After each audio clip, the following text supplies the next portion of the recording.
Welcome to Bed Crime Stories podcast. I'm your host, T.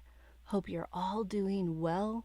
If you're new here, a warm welcome. Thank you for checking out the channel. If you're someone who's been here before, thank you for showing up again. Let me just ask that after watching the video, if you find you enjoyed it or learned something, please do me a favor and smash the like button and subscribe to the channel. And if you want to support the work I do, please consider a Patreon subscription. I'll leave a link in the description. Now, let's dig in. In the case of the state of Idaho versus Bryan Kohberger, more motions from each side, the prosecution and the defense, continue to float across Judge John Judge's desk. Latah County prosecutors are now asking the judge for additional time to address the 24 issues that Kohberger's defense team raised in an attempt to get their client's indictment thrown out. Some of the defense's allegations against the state include grand jury bias, inadmissible and insufficient evidence, and prosecutorial misconduct. When the prosecution filed their motion for additional time, they let it slip that the defense's sealed memo with the 24 issues is 109 pages long. So that's a very long document that the state will need to go over very carefully. The state is also saying that to fully respond to the 24 issues and to fully understand the context of them, they will also have to read the entire grand jury transcript. And we don't know how long that is, but I'm sure it's pretty long.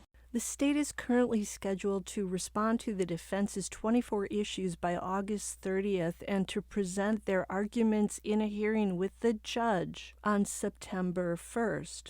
But now the prosecutors are saying they're not going to be ready by those dates, and they're asking for an extension of 2 weeks. The state has said that they can have their response ready for the defense by Wednesday, September 14th. This would mean that the hearing in court with the judge to discuss it all would be pushed out from September 1st to September 22nd. I heard Peter of The Lawyer You Know say that 2 extra weeks for the prosecutors to prepare seems like a reasonable amount of time. However, he also pointed out that all of this will equal almost a month-long delay. Kohberger's lawyer, Ann Taylor, wants all of these motions settled before a new trial date is set. So even though Kohberger waived his right to a speedy trial, the clock is still ticking in many ways. Peter speculated that maybe the reason Kohberger and his team waived his right to a speedy trial last week is because they knew the prosecutors were going to need additional time to go over these 24 issues as well as the entire grand jury transcript. And maybe they're counting on one or more of those 24 issues to get the judge to toss out Kohberger's indictment. The defense also filed a motion to keep cameras out of the courtroom for the remainder of the proceedings, meaning from here on out through the trial and sentencing.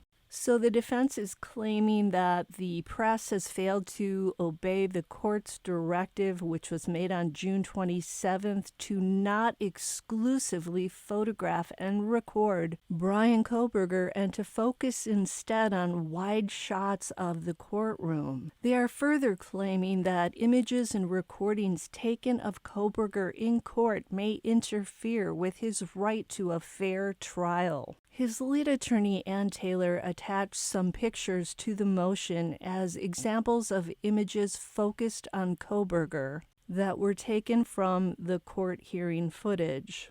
Taylor and company are saying the photos were used in articles that were, quote, blatantly sensationalistic and prejudicial headlines and content. Because of this, they want the cameras kicked out of all future proceedings. So it sounds like the camera people or person in the courtroom, at least in the defense's mind, have been filming Kohberger too much, and people have been able to grab images from the recorded footage and use them in the media, including social media. The defense is saying some people on social media who are not bound by journalistic integrity and who have an even greater reach than traditional media are using sensationalistic headlines that could influence the potential jury pool in Idaho.